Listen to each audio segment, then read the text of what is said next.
Hezadrith, and I'm back again to talk some more about the Hero System tabletop RPG. A few points before I get into things. I mean, you can already see my title for this presentation, but I should make the notes that this is not a game. I'm not trying to stream my tabletop game. I don't have the resources to make that look pretty or interesting to anyone. I'm mainly doing this is to present the rules and everything to try to get maybe some new people interested in the RPG system, hero system, or sometimes called champions. The two are used interchangeably. Um, pardon. Um, I also should note that I use 5th edition rule set. There is currently a 6th edition out, but I am still using the 5th edition mainly because I have a lot of the books and materials for it, and I simply don't. Sorry, Hero, but I don't play often enough to warrant the expenditure of going and replacing everything to update to 6E. So I'm stuck using 5E. I hope that's not a problem for anyone. I do recommend that if you are going to get into the system, go ahead and update. Buy the 6th edition rule set and everything. They sound like they're still fairly compatible. A lot of the ideas are definitely still there.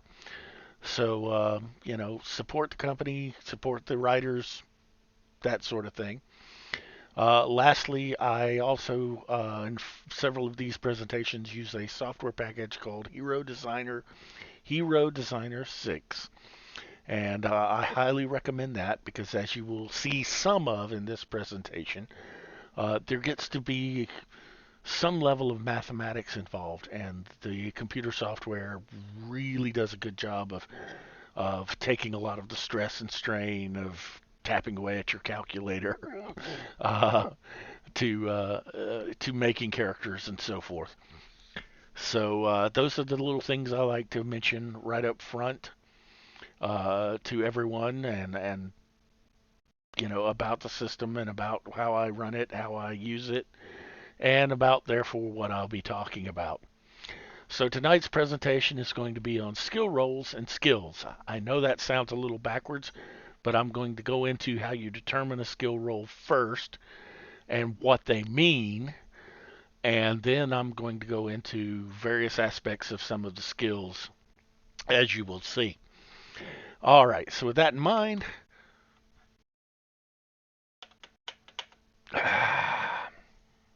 there, get the cursor in the right screen. All right, so skill rolls.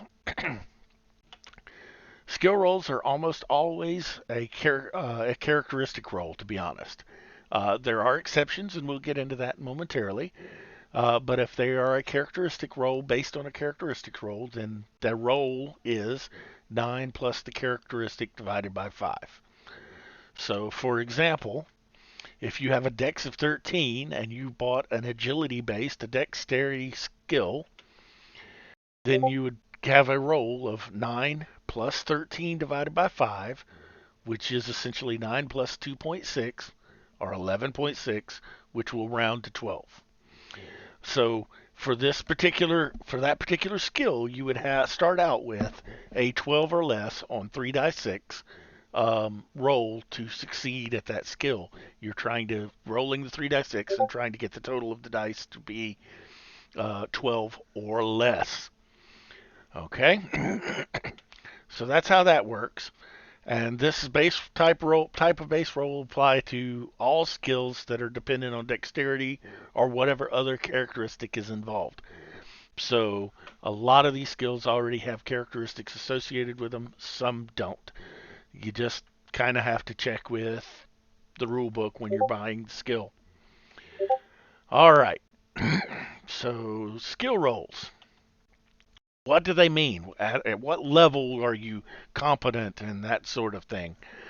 All right, so we start off with the lowest skill roll you're going to get is for a familiarity, which is 8 or less, a very basic knowledge of the ability. Now, familiarity is purchased for 1 character point. And hello there, Wondergoon. Nice to see you joining us. So an eight or less familiarity, you purchase it for one character point, and on that skill, you now have an 8 or less roll on 3 die 6. The bottom line, you got a very basic idea of what's going on. You have some notion of some of the important figures, maybe things like that. But pretty much any use of the skill is going to require a die roll at this level. All right.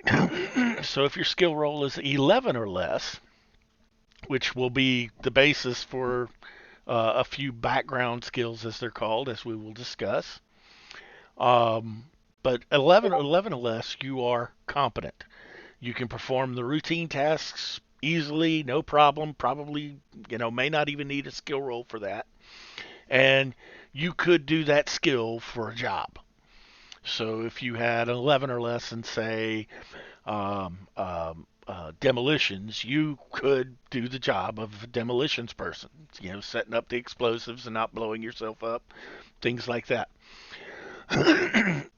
So at 11 or less, definitely routine tasks. The GM should start going, okay, yeah, you succeeded at, instead of necessarily asking for a skill roll.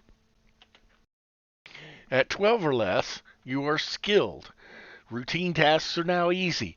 More difficult tasks are well within your ability, and you're qualified to train and manage less skilled individuals. Now, keep in mind, because a lot of people have trouble with this, they see that 11 or less or that 12 or less and go, oh man, I'm going to fail that most of the time.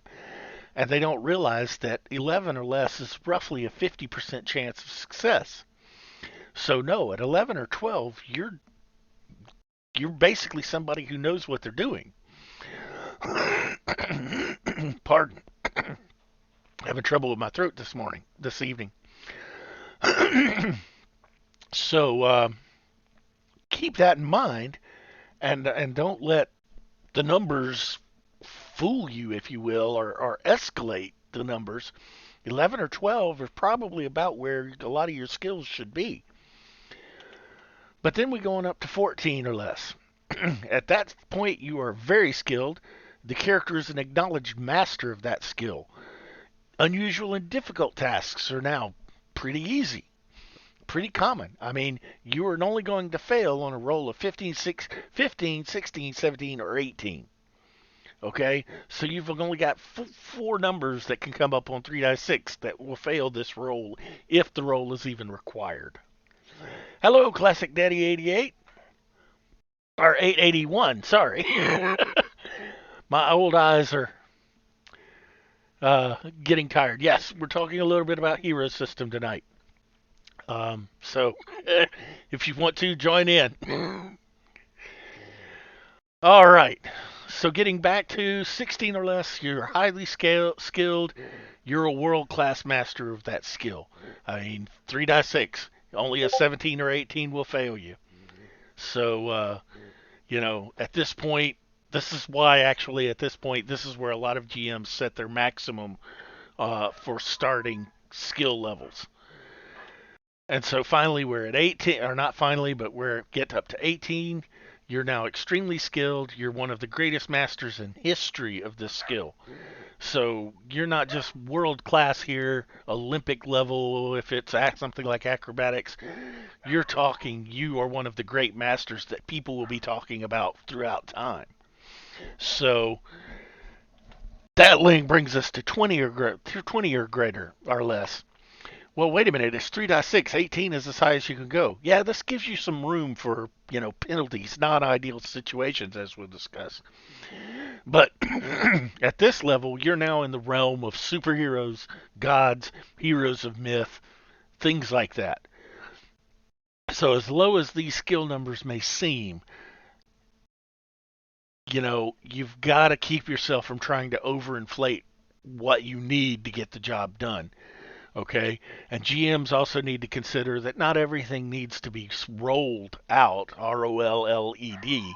Some things just need to, yeah, you've got 14 or less on that skill. This is an easy task. You don't need to role play out building it. Things like that. All right. So, what are these things that can roll Damn, I'm having trouble tonight. What are these things that can modify a skill roll that may reduce or raise your chances of success? Well, things like, is it a routine task? If so, you get +3 to +5 based on the GM and how kind they're feeling onto that task. If it's an easy task, it's still +1 to +3. Difficult tasks are only going to give you a -1 to -3. Extremely difficult tasks, -3 to -5. And if it's a crazy, insane task, that can get into the -5 or more realm. So the bottom line is GMs often, and I've been as guilty as a lot of others that I've seen and played with, sometimes get guilty of overestimating and overranging just the difficulty involved in the task. Okay, then you got things like if the character has extensive knowledge. Wonder Goon raises his hand. I wasn't going to say anything. Like I said, we've all been there. So if your character has an extensive knowledge of the targets, then he gains a +1 or +3, +1 to 2 +3. So here's some other things that can add to your ability. If your character has good tools, where he's not having to sit there and use a screwdriver as a pry bar and things like that. If he got the tools he needs and good quality on them, give him a bonus. Or her. And if there are good conditions, the sun is shining, everything is wonderful, these are the types of things that can give you a bonus. Then we have poor conditions. It's raining, lightning is flashing. Yeah, you're probably going to get in the -3 to -4 range on that one. Strange or unusual target. You're trying to build a bridge out of styrofoam. Something like that that'll support a car. Things like that. It's strange or unusual situations here. If you have poor or lacking equipment, that's -1 to -5. Now, I will say on lacking tools or equipment, sometimes that just makes the job impossible. Sorry, but that's the way it is. You're not going to weld I-beams of steel together if you don't have some means of heating it up and welding. A welding machine or somebody's eye blast or something like that. It's just not going to happen. If you're trying to do a non-combat skill in combat, you're going to be working under a penalty. And then finally, there's the time element, but that brings up variable amounts. So that brings up this nice time chart that comes into play. And the time chart is now on the right side of the screen. And the bottom line is for this one is the GM should tell you this is going to take you X amount of time. And let's say it was 5 minutes. So right here at 5 minutes to do whatever task, like pick a lock, for every step down, like 20 minutes or 1 hour, for each step down that chart, you get +1 to your skill roll. Or so, if you had 11 or less and you move 3 steps down the chart, you would be at +3 to that, or 14 or less. Okay? Similarly, though, for each step up the chart, you get -1. Normally, picking this lock would take 5 minutes. The monsters are charging. You need to get past that door. So you need to do it in one phase, one action. That's 2 steps down. 3 steps down. You're going to be at -3 on that roll. So the time chart, the amount of time you take, can play a role in this. And I think I've mentioned this in another video, but it bears mentioning again.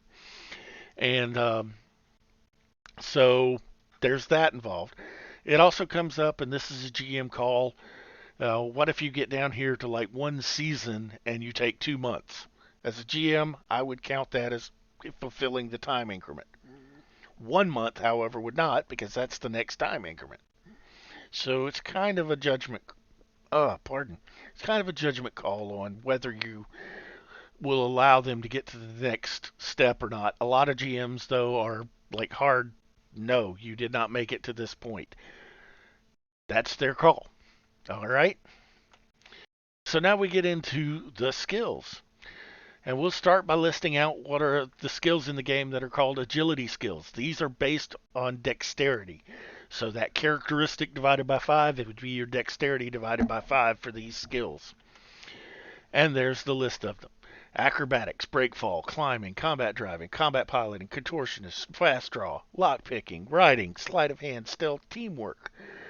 Teamwork, by the way, is your ability to uh, coordinate your attacks against a target so that you get the effects of the advantages of more than one target, one or more than one person character attacking the same target at the same time. There are bonuses involved in this, and it's teamwork, and it's agility, a dexterity based skill. Then there are intelligence skills, and there's a whole suite of these babies. They include such things as analyze, which is the ability to analyze a particular thing, analyze architecture so you can see flaws in the design and where it might break or things like that.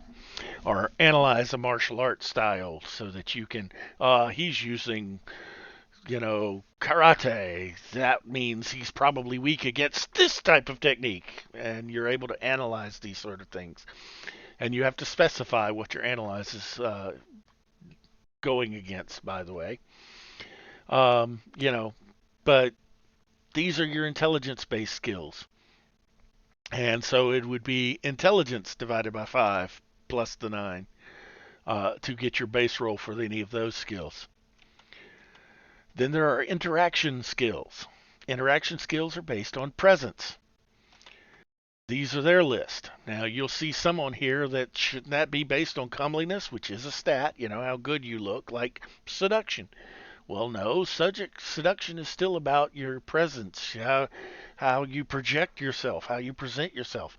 That said, comeliness might be a complementary role which can give you a bonus on your seduction skill if you succeed with it. So that's your interaction skills. They're based on presence. They can definitely have other characteristic roles and definitely a lot of skills that are complementary to them and will help you perform these skills. So keep that in mind. So then there are combat skills. These are skills that are directly related to combat or combat maneuvers. And I will be getting into most of these later. The ones that are not that I will not be getting into in a little bit on this presentation are martial arts. Martial art is just that. You can buy maneuvers of a particular martial art and have them at your disposal to increase your list of potential things you can do in combat. And then the other one is weapon familiarity. Weapon familiarity is you are familiar with this type of weapon. Now, caveat to that is if you pay character points to buy the weapon, you do not have to have a weapon familiarity with that weapon. If you want to, so let's say you buy with your character points a pistol. With that pistol, you don't need to have weapon familiarity. If you go out and just pick up a pistol, you will have to have the weapon familiarity, or else you suffer an OCV, an offensive combat value penalty, for trying to use that weapon, that pistol. So weapon familiarities are basically you are familiar, you are competent to use that weapon. There's no skill roll involved with it. There's no skill roll involved with most of these, to be honest. Okay, so these are the combat skills. We'll be getting into most of these a little more in depth in just a little bit. Then there are the background skills. These are skills like knowledges, languages, professional skills, science skills, and transport familiarity. Now, I will be going into 3 of these, the knowledge, professional, and science skills, in a little bit. Languages, there's no skill roll involved with the language unless the GM requires it. Um, but the bottom line is this is the languages you are fluent to speak and understand when you listen to them. And in modern settings, at least, you would be able to read and write in that language. Um, there's some optional rules about It's cheaper to buy languages that have points of familiarity, of commonality between them, and things like that. And there's a whole nice chart in the fifth edition rule book that explains and shows these different commonality points. But I'm just not going to get into that this presentation. I'll just mentioning them. And then there's transport familiarities, which kind of like a weapon familiarity. A transport familiarity means you are familiar with using that mode of transport, like transport familiarity, motorcycles, transport familiarity, small watercraft. So you can take out a little John boat and you know how to run its motor or paddle it, things like that. Okay, so that's those two. And then we'll talk in a little bit about knowledge skills, professional skills, and science skills because there are definitely some confusion on those. Um, so, first, combat skills, and we'll look at auto fire skills. There are four different types of auto fire skill. Okay, and they must be purchased separately. But you have accurate spray fire, concentrated spray fire, rapid auto fire, and skip over spray fire. There are 5 character points for each of them. So, like I said, they must be bought separately.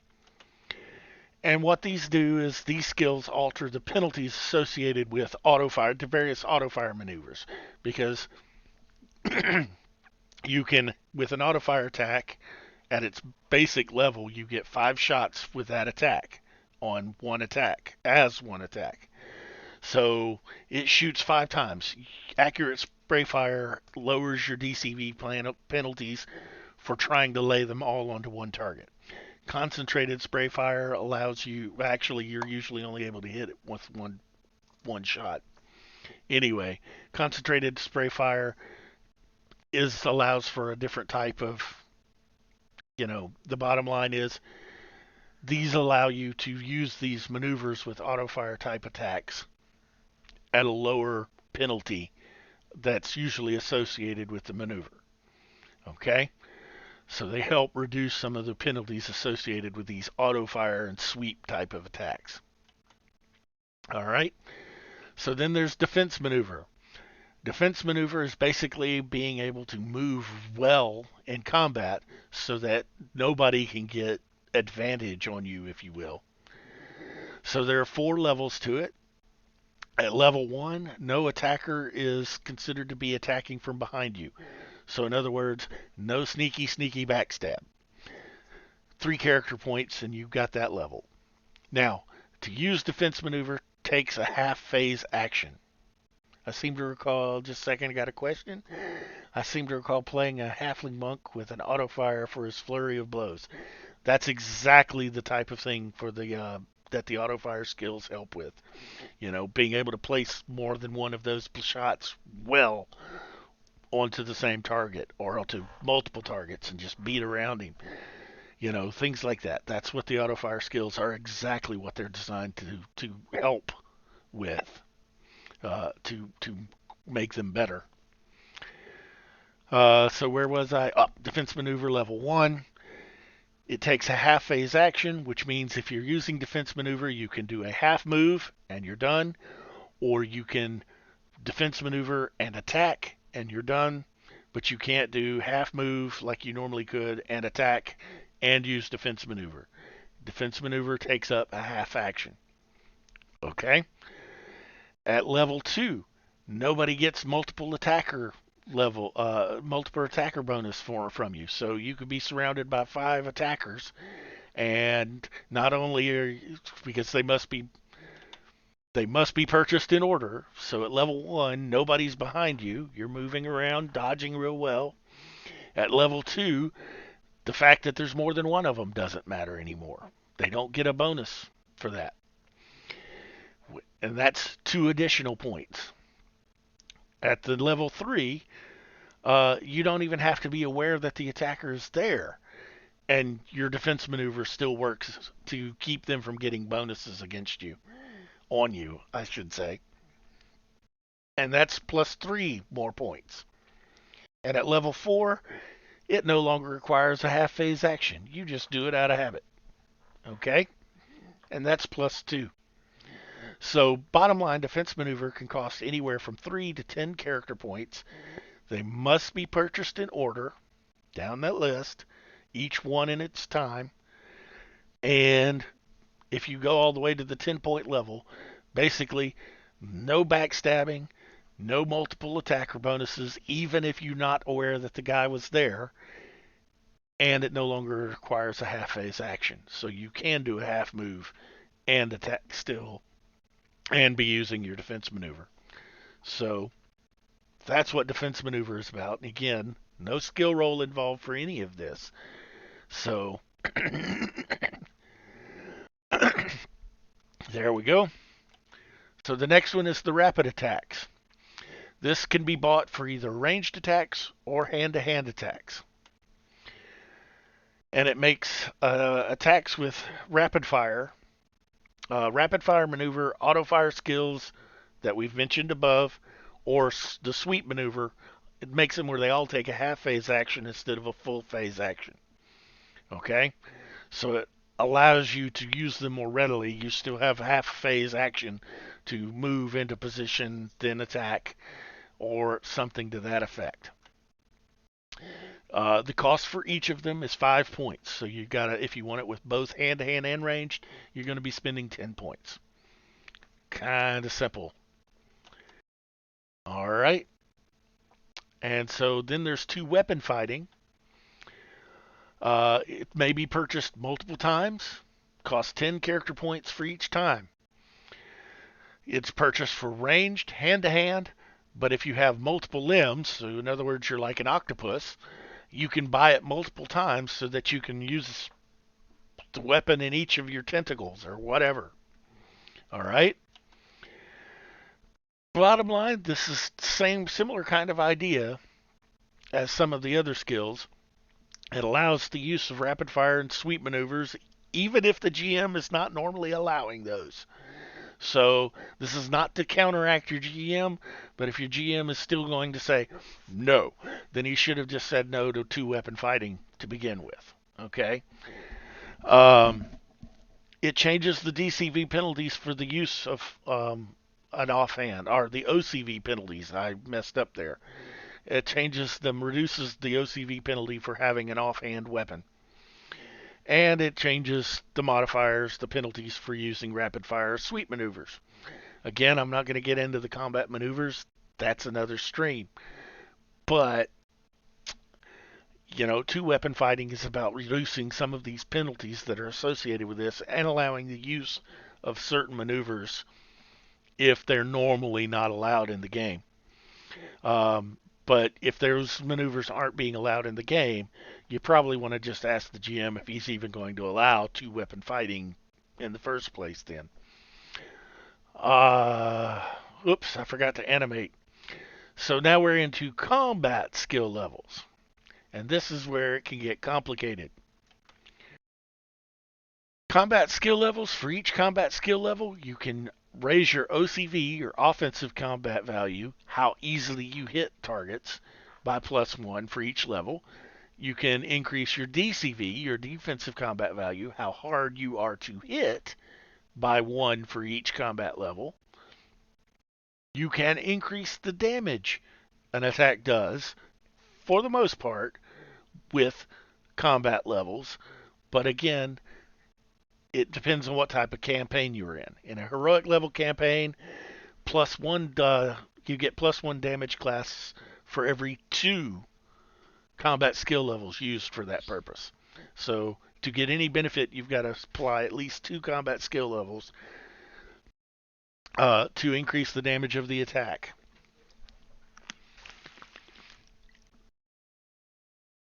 And then you add +1 DC. Now, the caveat there is you can still only double the damage class of the attack. So let's say it's a 1d6 killing attack that your weapon is you doing. It's a dagger.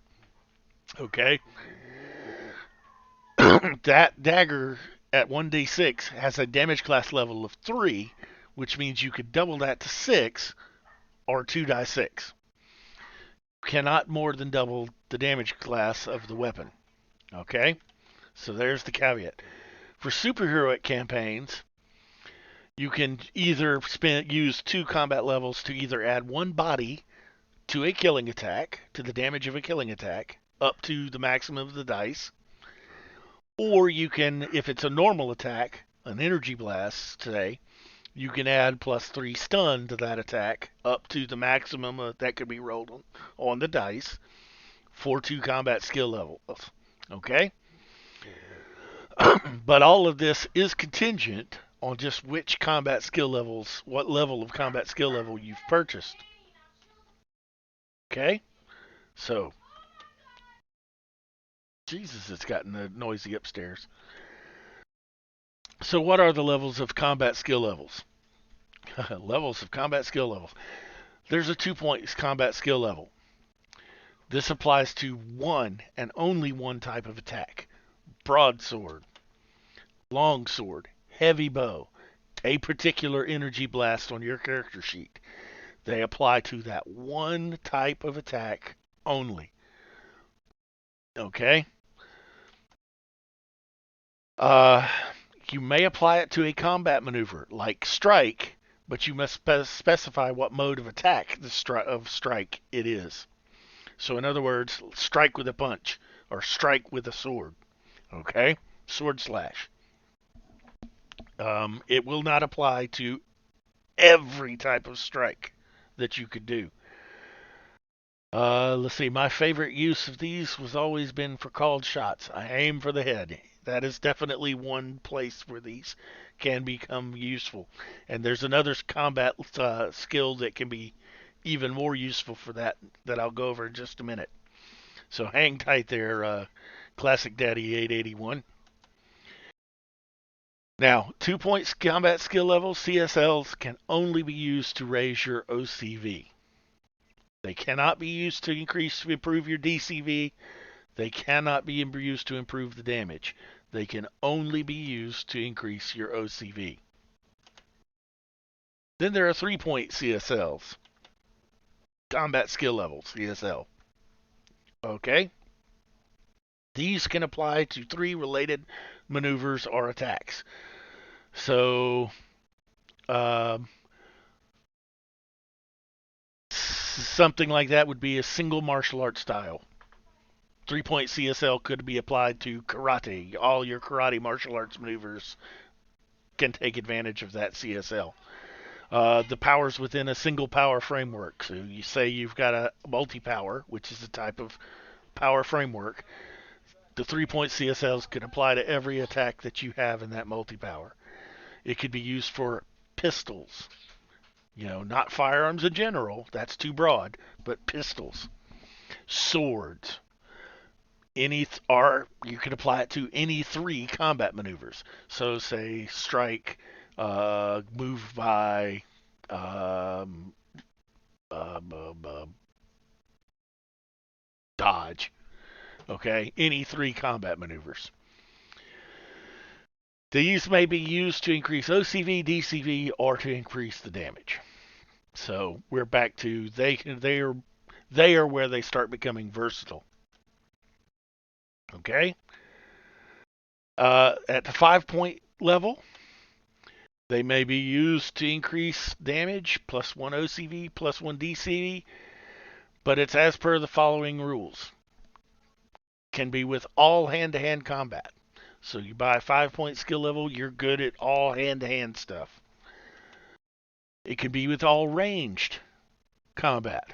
This does not include mental combat maneuvers. Or you can buy it for 5 points. You can be +1 with your mental combat, psychic combat. Or you can be at +1 OCV, +1 DCV, or increase the damage for related group of both ranged and hand-to-hand attacks. Examples of this: you could have the combat skill level with U.S. Army infantry weapons. So this would cover such things as a knife, the whatever rifle, carbine the U.S. infantry is using these days, and grenades. All of these weapons that are used by the Army infantry you could apply this skill level too. You could also apply it to something like all martial arts weapons. So now you have combat skill level that could sit there and be used for 3-section staff, nunchucks, naginata, etc. Okay? So +5 is at the 5 points combat skill level is where they start becoming useful. Are very variable. Let's see, Wonder Goon. Remember, your GM is well within their rights to limit the number of CSLs you can purchase. They're versatile, and too many of them can unbalance the game rapidly. Wonder Goon is completely correct. A lot of GMs put limits on just how many combat skill levels you can have. Period. A lot of them put limits on the start. Some even add to this is the most you can have ever. Um, the bottom line is combat skill levels, like all skill levels, can be used to circumvent characteristic limits and things like that very readily, very easily.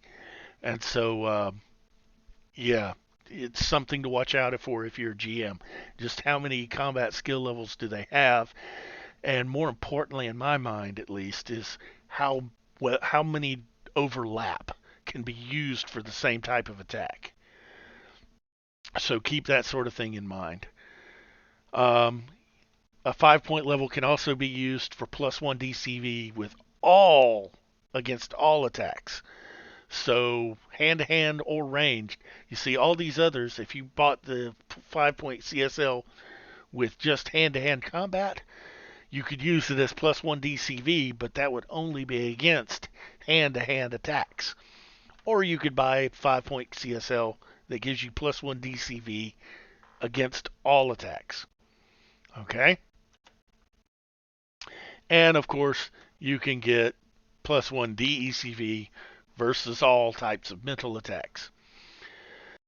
This 5 point level is the lowest cost CSL that can be purchased with limitations. In other words, if you want to make a weapon that is more accurate so that it has a +1 OCV, you would have to buy the 5 point combat skill level, not a 2 point, because you're going to be putting a focus limitation on it. So keep that in mind. If you're putting any kind of limitations on it, you've got to buy at least a 5 point CSL. Then there are 8 point combat skill levels. These apply to all combat. Doesn't matter what type it is. You can use these combat skill levels for any type of combat maneuver, any type of combat attack, whatever. All right. So now we're going on to the next type of goody, penalty skill levels, which brings up what Classic Daddy 8081 was talking about.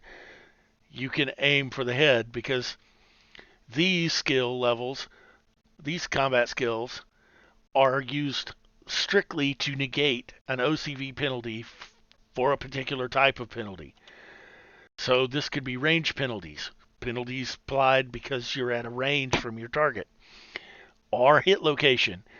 To hit the head, you're normally at a -8 to your OCV.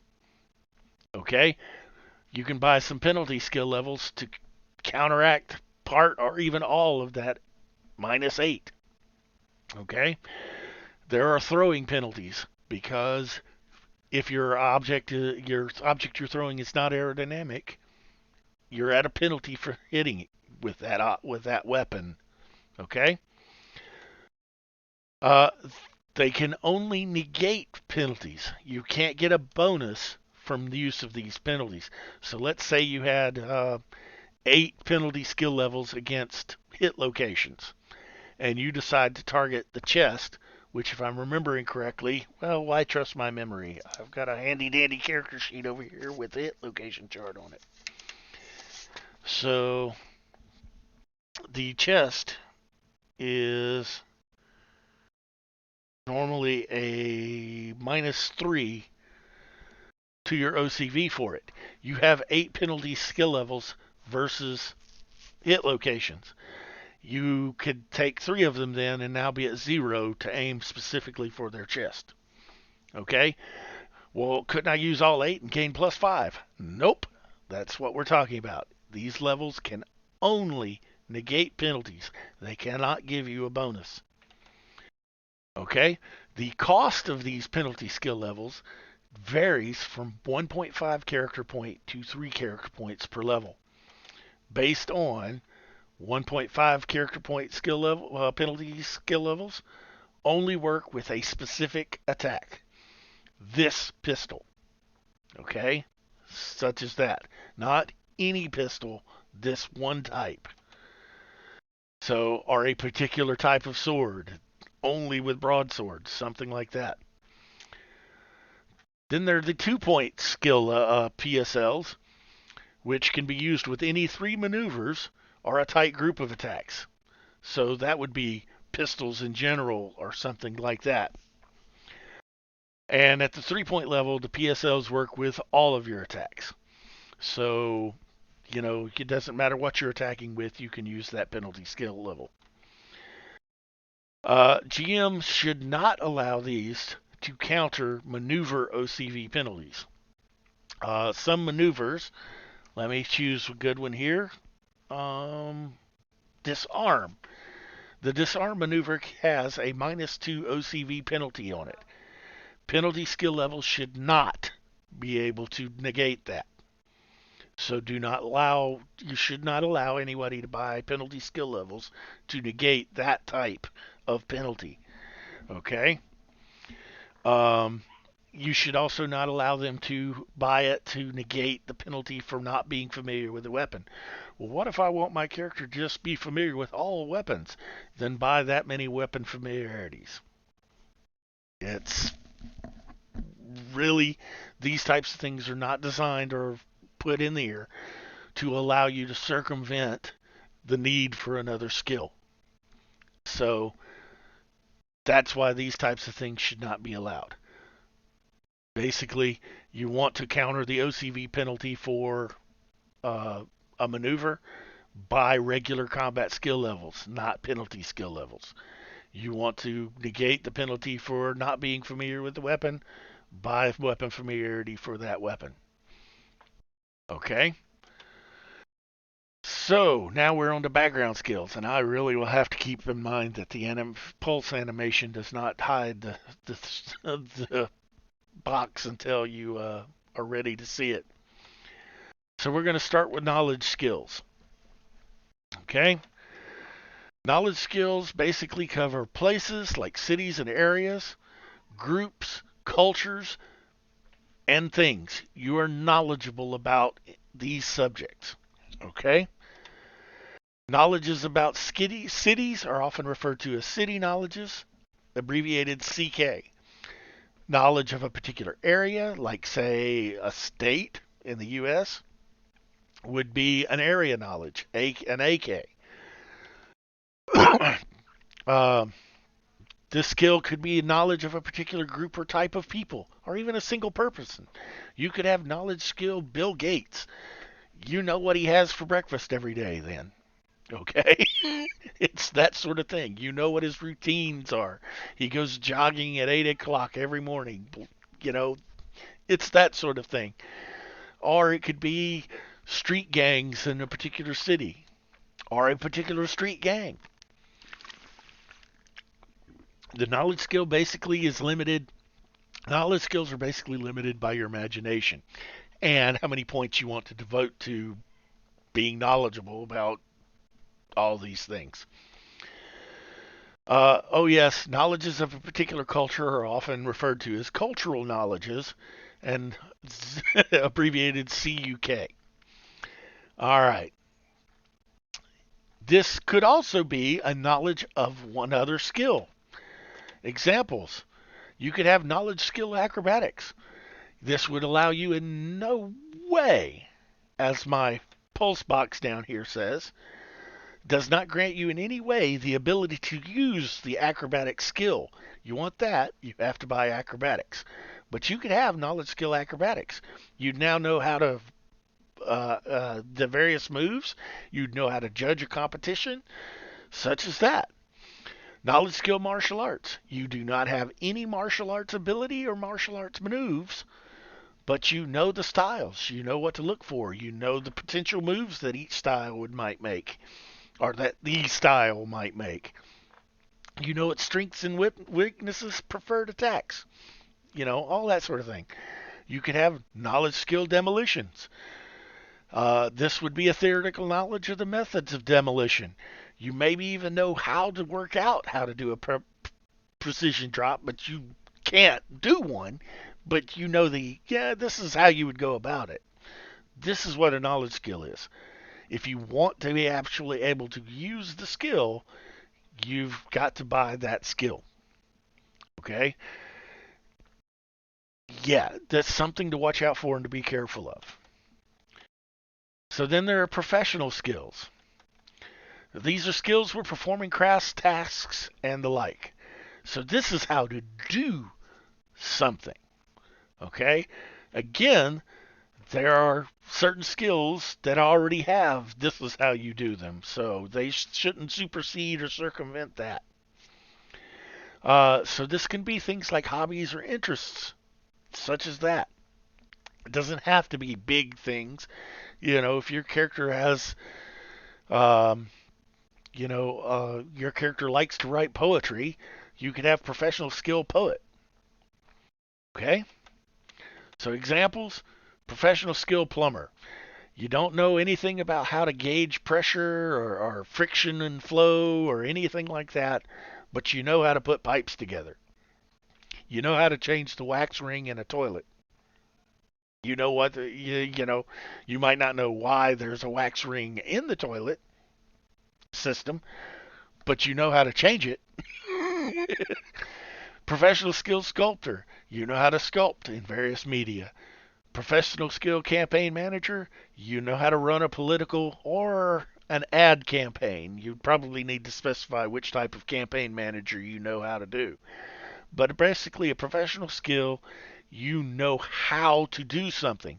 You may not understand all the theory underlying it. In fact, you don't, but you can do it. Okay? So here we go. The basic idea is these are things your character can do. And again, they shouldn't overlap or supersede another skill. So you shouldn't have professional skill demolitions. You want that by demolitions. Okay? You shouldn't have professional skill computer programmer. You want that by the skill computer science that's already in the game. So here we go. All right. That's what that last one was about. So now we get into science skills. These are skills that give an understanding of a field of science. Should always be spelled that way, said that way at least once. Wonder Goon points out you can use professional skills as complementary skills to a role, correct, Drift? I was getting to that. So bear with me there, Wonder Goon. I'm getting to that pretty much as soon as I finish with science skills. All right. So science skills may be a physical or a social science. So it could be physics as easily as it could be anthropology, or anthropology as easily as it could be physics. These skills are actually a sort of combination of knowledge skill and professional skill, as they actually grant an understanding of the methods of the science and the equipment used to perform the science. So if you have a science skill, physics, you know how to perform physics experiments and how to design them and how to use the equipment to do such things. All right? The purchase of the broader science is not needed to get a narrow discipline. So, in other words, you do not have to buy science skill physics to purchase science skill nuclear physics. Okay? You can just go ahead and buy science skill nuclear physics, which will give you some ideas about physics in general, and vice versa. So, having science skill physics, you would have some knowledge of nuclear physics, but you might not be fully versed in all the intricacies of it. You probably know what type of particles there are and the various means of radioactive decay, but that'll be about the extent of it. All right, how to use the Geiger counter. So that's that. And again, this background type of background skill should not be allowed to circumvent another skill. So science skill computer programming should not be allowed since there's already computer science as a skill, just by the computer science skill. All right. All background skills cost one character point to get a familiarity, which is an 8 or less roll, two character points for the full skill, which was give you an 11 or less roll, or with the GM's permission, you can spend 3 character points for a characteristic based roll with the skill. See above, 9 plus the characteristic divided by 5. So unless your characteristic is 13 or better, you're probably better off. In fact, you're going to get the same result from spending 3 character points or 2 character points. Both rolls are going to be 11 or less. If your characteristic is 13 or higher, you may want to opt for the 3 character point version of getting these background skills. All right.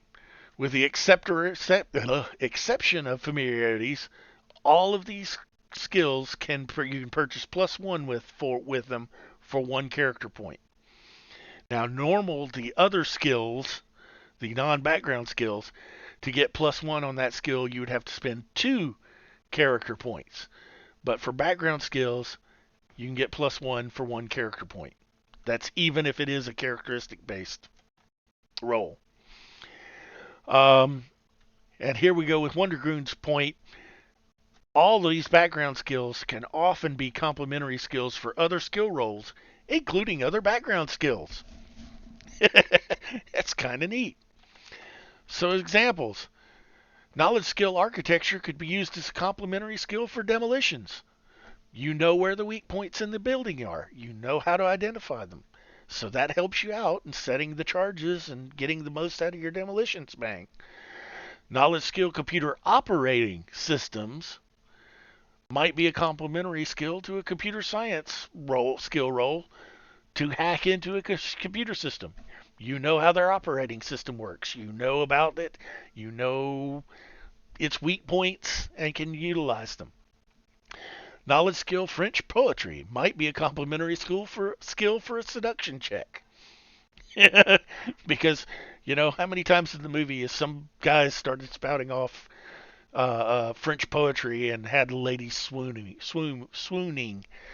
You know, yeah, it's an old bullshit stereotype, but you get the idea. I was trying to be funny with that. Maybe you laughed, maybe you didn't.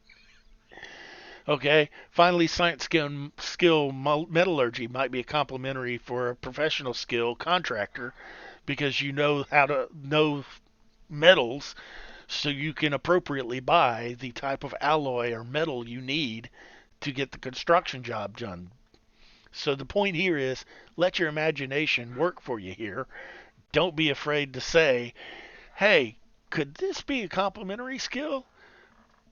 And especially look at these background skills and what might help in producing the results you want with another skill. Because they are very good for that purpose. So that brings us to our final topic for tonight: skill levels. Skill levels are basically they are operate and purchase much like combat skill levels, only they work for skills, non-combat skills. They provide bonuses with related groups of skills.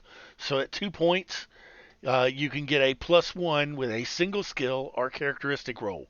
See above, I mentioned for 2 points, you can get +1 with most skill rolls. So if you're buying this for background skills, you're kind of hamstringing yourself because they can just be bought straight up at +1 for 1 character point. So this is mainly talking about the intellect, agility, and uh, presence-based skills that I mentioned earlier. A 3 point skill level can add +1 with any 3 related skills. So let's say lockpicking, mechanics, and oh shoot, I don't know, one other skill related to that sort of thing. That's the 3 point level. At the 5 point level, you have This skill level adds +1 for a group of similar skills. So that would be, let's go back. So this would be +1 with all agility skills, +1 with all presence skills, +1 with all intellect skills.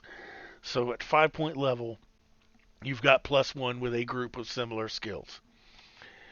At the 8-point level, you've got +1 with all non-combat skills. Again, I would definitely be leery of how many 8-point skill levels I would allow a character to have. It's just something to watch out for. The lower levels, they're kind of self-limiting, but that 8-point level, much less this 10-point level, you kind of got to watch them.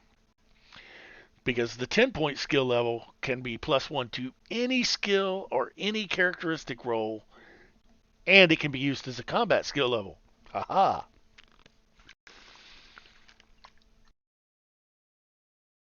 But that's why they're 10 points per level. They're extremely versatile. So any skill roll, any characteristic roll you make, you can add +1 to it with one of these levels. Or you could use it to boost your OCV, DCV, or damage of an attack. So 10-point skill levels, very powerful stuff. Something you definitely want to watch out for as a GM. And it should be noted that the 3-point skill levels are the cheapest to which limitations may be applied. And Wondergoon, the 10-point level is 10 points and $20 in my campaign. So you got to bribe the GM to allow that, is what he's saying. And I don't disagree with him. Um, I will allow them, but generally speaking, 1 or 2 is all I will allow. And probably the same even for the 8-point levels, simply because that's with all non-combat skills. How are you this ungodly skill master?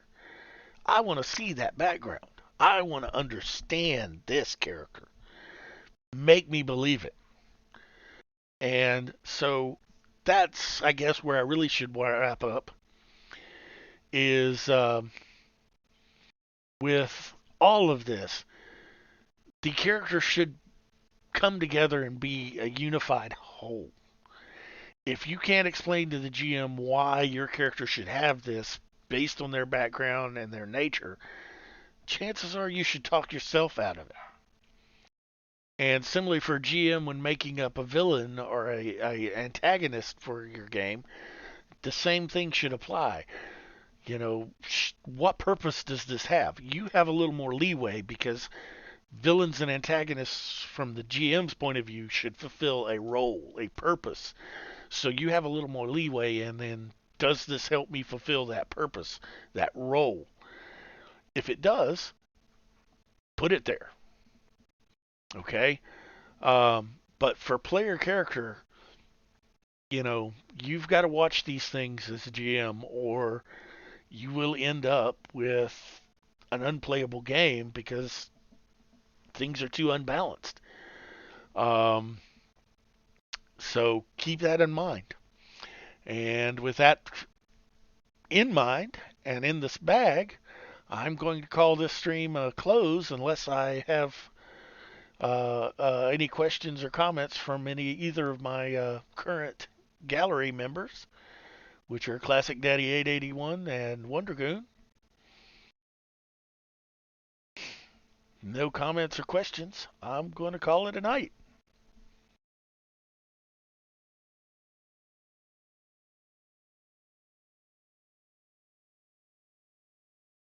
All right. So no questions for them. Wondergoon, thank you for the input about the sound quality. This is a new headset, so I was going to ask about that. And we'll see you later, Classic Daddy 881. Thank you for stopping in. And Wondergoon, thank you for stopping in as well. And we'll see you on the next stream. Y'all have a good evening.